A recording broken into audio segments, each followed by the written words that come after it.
श्री शिवाय नमस्तुभयम। दोस्तों, जैसा कि आप सभी लोग जानते हैं कि 12 दिसंबर 2025 शुक्रवार को पड़ रही है पौष महीने की कृष्ण पक्ष अष्टमी तिथि, जो बहुत ही खास है। और दोस्तों, ये वो तिथि है जो कि पौष महीने में शुक्रवार को पड़ रही है, तो इस दिन का महत्व और भी अधिक बढ़ जाता है। पूज्य गुरुजी ने कहा है कि अगर कभी भी मौका लग जाए और पौष महीने की अष्टमी तिथि शुक्रवार को पड़ जाए तो इस दिन आपको 11 गेहूं के दाने वाला उपाय जरूर करना चाहिए, क्योंकि ऐसा संयोग बहुत ही कम आता है। और दोस्तों, इसी दिन किया जाने वाला पंडित जी द्वारा बताया गया 11 गेहूं के दाने वाला उपाय आप लोगों को जरूर करना चाहिए। और अगर आप लोगों ने इस उपाय को नहीं किया है या किसी कारणवश नहीं कर पाए हो तो अष्टमी तिथि के दिन इस उपाय से मत चूकना। दोस्तों देखिए, यह दिन इतना खास होता है, इतना महत्वपूर्ण होता है, देखा गया है। कभी कभी बड़े बड़े पूजा पाठ अनुष्ठान से जो मनोकामना पूर्ण नहीं होती है, वह पौष महीने के शुक्रवार के दिन एक छोटे से करने से ही आपकी मनोकामना पूर्ण हो जाती है। और बहुत सारे लोगों ने इस उपाय को किया भी है और उनको इस उपाय को करने का फल भी जरूर मिला है। अगर आप लोग भी इस उपाय को अष्टमी तिथि के दिन करना चाहते हैं तो आप इस उपाय को पहले अच्छे से समझ लेना, सुन लेना, उसके बाद करना। आपको इस उपाय का फल जरूर मिलेगा। देखना, आपकी सभी मनोकामनाएं पूरी हो जाएंगी। दोस्तों, हम आपको यहां पर बता दें कि ये जो गेहूं के दाने वाला उपाय, ये उपाय पंडित जी ने अपनी अभी की शिव महापुराण की कथा में ही बताया है। और इस उपाय को करने से आपके घर में चाहे किसी भी प्रकार की दुख और समस्या क्यों ना चल रही हो, आपको उसका कारण भी नहीं पता है कि भाई ये समस्या किस कारण से चल रही है। उसका कुछ भी कारण हो सकता है, जैसे पितृदोष हो सकता है, काल सर्प दोष हो सकता है, या किसी भी तरह का मंगल दोष भी हो सकता है, और भी बहुत तरह के दोष होते हैं, कुछ भी हो सकता है। पर आपको इसको करने के लिए अपने दोष को पता लगाने की भी जरूरत नहीं है। आपके घर में किस कारण से इतनी दुहक और परेशानी आ रही है, वो भी आपको पता लगाने की जरूरत नहीं है। बस शुक्रवार के दिन इस उपाय को कर लेना, क्योंकि इसी एकमात्र उपाय को करने से आपके पूरे घर परिवार में सुख और शांति हो जाएगी। आपके घर में अच्छे अच्छे काम होने लगेंगे। आपकी जो भी मनोकामना होगी वो भी धीरे धीरे करके पूर्ण होना शुरू हो जाएंगे। अब हम समझते हैं इस गेहूं के दाने वाले उपाय को आपको करना कैसे है, किसको करना है, किस समय करना है और कैसे करना है। देखो, उपाय बिल्कुल आसान है, बस समझने वाली बात है। ध्यान से समझिए, उसके बाद ही आप लोग जो है इस उपाय को जरूर कीजिएगा। लेकिन उससे पहले जो भी मेरे भाई, मेरी प्यारी बहनें आज चैनल पर पहली बार आए हैं या मेरी आवाज आज पहली बार सुन रहे हैं, अगर आप भी महादेव के सच्चे भक्त हैं तो वीडियो को और चैनल को सब्सक्राइब जरूर कर लें और कमेंट बॉक्स में लिखें हर हर महादेव, जय भोलेनाथ। अब सबसे पहली चीज हम लोग ये समझते हैं कि इस 11 गेहूं के दाने वाले उपाय को इस शुक्रवार के दिन किसको करना है। तो देखिए, इस उपाय को घर के सभी सदस्यों को करने की बिल्कुल भी जरूरत नहीं है। घर में से कोई एक मुख्य बड़ा सदस्य ही इस उपाय को करेगा तो उस घर परिवार के सभी सदस्यों को इस उपाय को करने का फल मिल जाएगा। पर वो बड़ा सदस्य कौन होगा, कौन व्यक्ति इस उपाय को करेगा, तो यहां पर देखिए हम आपको बता दें, घर की बड़ी माताएं बहनें होंगी। घर की बड़ी माताओं बहनों में से कोई भी एक माता बहन इस वाले उपाय को कर सकती है। अपने पूरे घर परिवार के लिए घर में सभी सदस्यों को इस उपाय को करने की जरूरत नहीं है। मात्र घर की जो बड़ी माताएं बहनें हैं उनमें से कोई भी एक माता बहन इस वाले उपाय को करेगी तो उसके घर परिवार के पूरे सदस्यों को इस उपाय का फल मिलेगा। अगर किसी कारणवश माताएं बहनें घर में उपस्थित ना हो या वो इस उपाय को कर रही हो, कुछ दिक्कत हो, तो भाई उस जगह पर फिर घर का कोई बड़ा व्यक्ति भी इस उपाय को कर सकता है। माताओं बहनों के कहने का मतलब यह था कि माताएं बहनें घर की लक्ष्मी होती है। जब घर की लक्ष्मी कोई उपाय करती है तो निश्चित ही भगवान शिव जी बहुत जल्दी प्रसन्न होते हैं और उपाय का फल में बहुत जल्दी और बहुत बड़ा करके भी यहां पर देते हैं। तो आप लोग ये बात समझ गए होंगे। अब हम ये बात समझते हैं इस वाले उपाय को हमें करना किस समय है। इस 11 गेहूं के दाने वाले उपाय को हमें इस शुक्रवार अष्टमी तिथि के दिन करना की समय है। तो देखिए, इस उपाय को करने का जो समय है शाम का समय है। अब देखिए, यहां पर हम मुख्य रूप से सुबह का समय नहीं बोलेंगे, क्योंकि देखिए ये जो नया साल है और आप सभी लोग जानते हैं इसका शाम का जो समय होता है ना, इस दिन भगवान शिव और माता पार्वती जी का सबसे प्रिय दिन होता है। तो आप लोग इस गेहूं के दाने वाले उपाय को शाम के समय में कर सकते हो। और देखो, अगर सुबह करोगे तो आप 8 बजे से 11 बजे के मध्य उपाय को कर सकते हो। और देखो, अगर शाम के समय कर रहे हो तो इस दिन जरूर शाम के समय का ध्यान रखना कि रात के 6 बजे से लेकर 7 बजे के बीच में अगर आप इस उपाय को कर सकते हो तो बिल्कुल कर लेना, पूरी कोशिश करना, आपको उपाय का फल जरूर मिलेगा। ये बात आपको समझ आ गई। अब बात करते हैं उपाय की। देखो, गुरुजी ने कहा है कि अगर शुक्रवार के दिन अष्टमी तिथि व्रत पड़ जाए तो इस दिन आपको 11 गेहूं के दाने वाला तो अवश्य ही करना चाहिए। देखो, ये उपाय यदि आपके जीवन में कर्जा बहुत अधिक है, आपके जीवन में संकट बहुत अधिक रहते हैं, आपके ऊपर बहुत अधिक विपदा आ रही है, बार बार आपको अपने व्यापार में और अपने धन में हानि देखने को मिल रही है, यानी कि आपको प्रत्येक कार्य में हानि हो रही है, तो आपको ये उपाय करना चाहिए। देखिए, इस उपाय के लिए आपको 11 गेहूं के दाने आपको लेने हैं, ठीक है। 11 लेने के बाद में आपको जरूरत होगी चावल के दानों की। 11 चावल के दाने और 11 गेहूं के दाने और चावल के दाने खंडित नहीं होने चाहिए। अब आप कहोगे भैया गेहूं कहां से लेने हैं? देखो, आपको किसी भी किराना स्टोर पे गेहूं के दाने मिल जाएंगे, जाके ले लेना, ठीक है ना। 11 गेहूं 11 चावल के दाने लेने हैं। साथ ही साथ आपको एक तांबे का लोटा लेना है और उस तांबे के लोटे में आपको जल भरना है। जल आपका खुद के घर का होना चाहिए, मंदिर का नहीं होगा। अब आप ये सब सामग्री लेकर पहुंच जाओगे महादेव के शिवलिंग के पास में शाम के टाइम पे प्रदोष काल में। देखो, जब आप ये उपाय कर रहे हो तो अपना फेस रखना उत्तर दिशा, नॉर्थ डायरेक्शन की तरफ। अब यहां पे जो मैं आपको क्रम बताने जा रहा हूं ना, उस मेरे क्रम को बहुत ध्यान से सुनिए। महादेव को अगर कोई सबसे प्रिय है ना, तो उनकी सबसे छोटी पुत्री जिनका नाम है माता अशोक सुंदरी, जो आपके पास में चावल के 11 दाने हैं ना, चावल के 11 दानों को माता अशोक सुंदरी के स्थान पर आपको अपना नाम और गोत्र बोलते हुए समर्पित कर देने हैं, है ना। चावल के दानों को रखने के बाद में जो आपके पास में तांबे का लोटा है ना, उस तांबे के लोटे को कहीं पे भी हम जल नहीं चढ़ेंगे। सिर्फ और सिर्फ माता पार्वती का जो हस्तकमल आपको दिख रहा है, यहीं पे गोल गोल आपको समर्पित करना है, उसी जल को, और कहीं नहीं। ना तो माता अशोक सुंदरी के स्थान पर, ना तो के ऊपर, सिर्फ आपको यहां पे गोल गोल जलाधारी पर आपको उस जल को समर्पित करना है। अब आपके पास में बचे हुए हैं 11 गेहूं के दाने, और बचे हैं उन्हीं 11 गेहूं के दाने को आपको अपनी मनोकामना, अपने विशेष कहते हुए महादेव के शिवलिंग के ऊपर अगर आप अष्टमी तिथि के दिन प्रदोष काल में समर्पित कर देते हैं तो आपकी जो भी मनोकामनाएं होंगी, जो भी विश होंगी, महादेव पूरी जरूर करते हैं।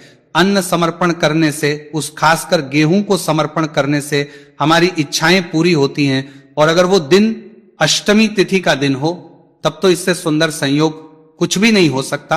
आपकी इच्छाओं को पूरा करने के लिए बहुत स्पेशल, बहुत प्यारा सा उपाय आप सभी को जरूर करना है। ध्यान में रखिएगा, ये उपाय प्रदोष काल में करना है। देखो, गुरुजी ने कहा है भगवान शिव के शिवलिंग पर 33 कोटि देवी देवताओं का वास होता है। अगर हम लिंग के सामने कुछ भी उपाय करते हैं तो हमारे सभी देवी देवता हमसे खुश हो जाते हैं। ये उपाय आपको अवश्य करना है। देखो, सुबह के टाइम नहीं कर सकते, ठीक है। अब बात करते हैं अगले उपाय की। देखिए, इस उपाय के लिए आपको 2 दीपक लेने होंगे। दोनों ही दीपक आप मिट्टी के भी ले सकते हैं और दोनों ही दीपक आप शुद्ध आटा मढ़कर उनके भी तैयार कर सकते हैं। अब दोस्तों, दोनों ही दीपक के अंदर आपको शुद्ध घी का प्रयोग करना होगा और एक दीपक अंदर आपको गोल रुई की बाती का प्रयोग करना होगा और एक दीपक के अंदर आपको लंबी बाती का प्रयोग करना होगा। लंबी बाती वाले दीपक के अंदर आप मौली वाला जो धागा आता है कलावा का, उसकी बाती का प्रयोग भी आप लंबी बाती वाले दीपक के अंदर कर सकते हैं। देखिए, 2 दीपक वाला ये चमत्कारी उपाय केवल शुक्रवार की रात्रि में ही किया जाता है, इसीलिए आपको इस उपाय को बहुत ही ध्यान से समझना। इसी के साथ में आपको 1 चुटकी काले तिल के दाने लेना है और इसी के साथ में आपको मात्र 1 चुटकी हल्दी भी लेनी होगी। अब दोस्तों, ये सभी सामग्री लेकर के आपको रात्रि के समय पहुंच जाना है अपने घर में। जहां कहीं भी तुलसी जी का पौधा, तुलसी माता का निवास स्थान है, वहां पर देखिए दोस्तों, सबसे पहले तो आपके पास जो एक गोल बाती का दीपक, उसे आपको तुलसी जी के वहां पर प्रज्वलित करना है। दीपक को प्रज्वलित करते समय आपको ओम नमो भगवते वासुदेवा या इस मंत्र का 11 बार जाप कर लेना है। अब देखिए दोस्तों, आप जो 1 चुटकी काले तिल के दाने लेकर के आए हैं, उन्हें आपको अपने सीधे हाथ में रखना है और जो आपने गोल बाती वाला दीपक प्रज्वलित किया है माता तुलसी जी के वहां पर, उसके ऊपर से आपको इन 1 चुटकी काले तिल को घड़ी की दिशा में घुमाना है। आपको अपना नाम और अपनी गोत्र को बोल देना है और फिर आपको इन काले तिल को उससे जलते हुए दीपक के अंदर डाल देने हैं। देखिए, काले तिल भगवान विष्णु के पसीने से उत्पन्न हुए हैं और जब हम ये दीपक रात्रि में प्रज्वलित करते हैं तो इससे हमें हमारे कर्ज में राहत मिलती है, हमारे जीवन में धन प्राप्ति के नए नए मार्ग खुलते हैं, हमारा अगर कोई भी कार्य रुका हुआ है तो वह भी परिपूर्ण होता है। देखिए, गोल बाती का जो दीपक है, विशेषकर हम माता तुलसी के वहां पर भगवान विष्णु और माता लक्ष्मी के निमित्त प्रज्वलित कर रहे हैं। इस प्रकार से आपको ये दीपक प्रज्वलित कर देना है। अब जो आपके लंबी बाती का दीपक है, एक चुटकी हल्दी है, तो इससे आपको लेकर के पहुंचना है अपने घर के मंदिर में। आपके घर के मंदिर में माता लक्ष्मी की जो भी प्रतिमा ही मूर्ति है, उनके सामने सबसे पहले तो आपको ये लंबी बाती का दीपक रखना है। फिर आपको दीपक को प्रज्वलित कर देना है। दीपक को प्रज्वलित करते समय आपको महालक्ष्मी इस मंत्र का जाप करते रहना है। अब दोस्तों, आपके पास जो एक छुटकी हल्दी है, उसे आपको अपने सीधे हाथ में रखना है और इस एक छुटकी हल्दी को आपको उस दीपक के ऊपर से 11 बार घड़ी की दिशा में घुमाना है और आपको महालक्ष्मी नमः मंत्र का जाप करते रहना है। और इस एक चुटकी हल्दी को आपको उसे दीपक के अंदर डाल देना है। देखिए, एक चुटकी हल्दी वाला जो दीपक है, आपके जीवन से दुर्भाग्य को समाप्त करता है, माता लक्ष्मी की आपको कृपा प्राप्त करवाएगा, धन प्राप्ति के आपके जीवन में नए मार्ग बनाएगा। देखो, अगला उपाय है वो भी बहुत ज्यादा खास है। तीनों उपाय को आप जरूर सुनना, क्योंकि जो आपको अच्छा लगे वो उपाय आप कर सकते हैं। देखिए, इस उपाय के लिए आपको 2 हरी इलायची लेनी होगी। हरी इलायची आपको साबुत लेनी है, खंडित नहीं होनी चाहिए। और इसी के साथ में आपको मात्र थोड़ा शहद लेना है। शहद आपको मात्र आधा चम्मच या फिर उससे भी कम ले लेना है। और इसी के साथ में आपको एक दीपक दीपक आप चाहे तो मिट्टी का भी ले सकते हैं, और आप चाहे तो शुद्ध आटा मढ़कर उसका दीपक भी आप तैयार कर सकते हैं। इस दीपक के अंदर आपको मौली का जो धागा आता है कलावा का, उसकी बाती का प्रयोग करना होगा। यानी कि इस दीपक के अंदर आपको लाल रंग की बाती का प्रयोग करना होगा और इस दीपक के अंदर आपको शुद्ध घी का प्रयोग करना होगा। अब ये सारी सामग्री लेकर के आपको अपने घर में जो भी मंदिर है वहां पर पहुंच जाना है और आपको मां लक्ष्मी के किसी भी स्वरूप के सामने बैठ जाना है। अगर माता लक्ष्मी की फोटो है, माता लक्ष्मी की प्रतिमा है, तो उनके सामने आपको बैठ जाना है। अगर माता पार्वती की प्रतिमा है तो उनके सामने आपको बैठ जाना है। यानी कि किसी भी माता के स्वरूप के सामने आपको बैठ जाना है। अब देखिए, सबसे पहले तो आपको माता रानी के सामने सी चावल की ढेरी बना देनी है। यानी कि सी अक्षत के दाने आपको माता रानी के सामने रखना है। उसके बाद आप एक दीपक लेकर के गए हैं, उस दीपक को आपको उन्हीं चावल के दानों के ऊपर रख देना है और फिर इस दीपक को आपको माता रानी के सामने प्रज्वलित कर देना है। देखिए, इस दीपक को प्रज्वलित करते समय आपको लक्ष्मी नाम इस मंत्र का लगातार जाप करते रहना है।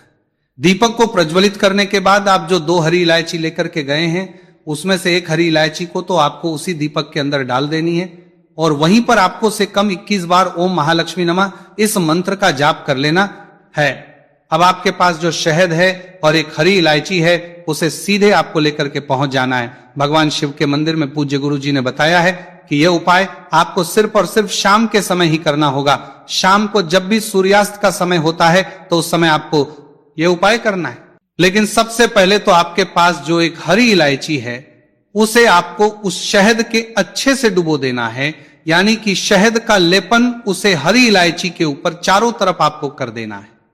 अब यह जो शहद से युक्त हरी इलायची है, इससे आपको भगवान शिव के शिवलिंग पर अर्पित कर देनी है और आपको वो श्री इस मंत्र का लगातार जाप करते रहना है। फिर इसके बाद आपको एक लोटा जल भी अपने साथ लेकर के जाना है।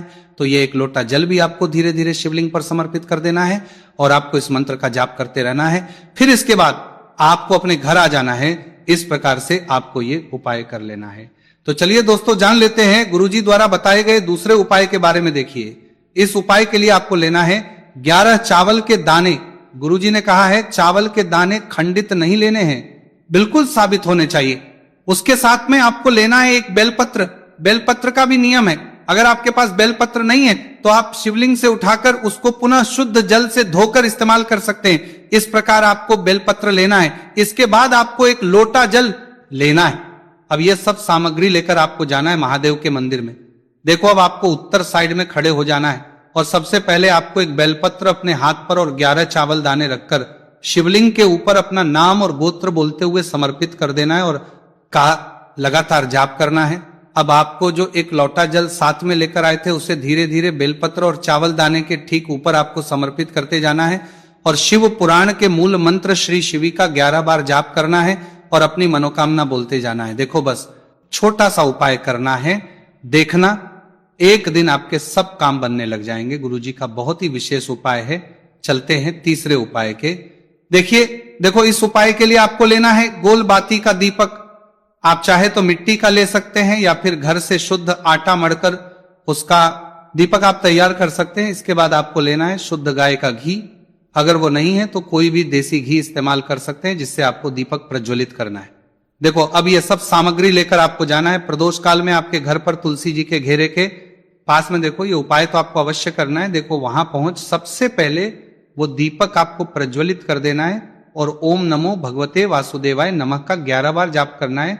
उसके बाद आपको अपने सीधे हाथ में थोड़ी हल्दी लेकर उस दीपक में अपना नाम और गोत्र बोलते हुए डाल देना है। उसके बाद माता लक्ष्मी से आपको प्रार्थना करना है कि हे महालक्ष्मी हमारी सभी दुख तकलीफों को दूर करो, हे महादेव हमारे सब दुख कष्टों को खत्म करो। इस भावना से आपको ये उपाय करना है।